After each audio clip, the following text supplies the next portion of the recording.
सातारा शहरात श्री छत्रपती शाहू क्रीडा संकुलमध्ये kho kho premier league 2025चा शनिवार दिनांक 4 जानेवारी रोजी सकाळी 10 वाजता होणार आहे। प्रमुख उपस्थिती महाराष्ट्र खो खो असोसिएशनचे अध्यक्ष श्रीमंत संजीव राजे नायक निंबाळकर, जिल्हा क्रीडा अधिकारी नितीन तारळकर, अध्यक्ष कोल्हापूर विभागीय शिक्षक संघटनेचे RY जाधव, सरचिटणीस सातारा जिल्हा खो खो असोसिएशनचे महेंद्र कुमार गाडवे आदी मान्यवर उपस्थित राहणार आहेत। तरी जिल्ह्यातील बहुसंख्येने उपस्थित राहून शोभा वाढवावी असे आवाहन क्रीडा शिक्षक मंगेश माने यांनी केले आहे। सर्व मंथन न्यूज महाराष्ट्र सातारा। नमस्कार, मी पत्रकार मंगेश माने।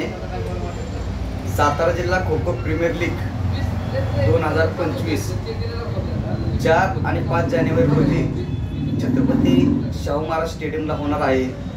या प्रसंगी आमच्या महाराष्ट्राचे खो खो असोसिएशनचे संजीव राजे नाईक निंबाळकर अध्यक्ष व तसेच सचिव महेंद्र गाडवे सर, तसेच प्रशांत सर, अनिकेत सर यांच्या मार्गदर्शनाखाली प्रथमच पहिलं वर्ष आहे सातारा खो खो प्रीमियर लीगचं। तरी माझी सर्व जिल्ह्यातील व जिल्ह्याच्या बाहेरची खो खो प्रीमियर लीगच्या क्रीडाप्रेमींना विनंती असेल की त्यांनी खो खोचा आस्वाद घेण्यासाठी शाहू स्टेडियम या ठिकाणी यावे आणि खो खोचा खरा थरार काय असतो हा सातारा जिल्ह्याच्या मातीमध्ये पावा। मी एवढंच सांगेन। जय हिंद, जय महाराष्ट्र, जय खो खो।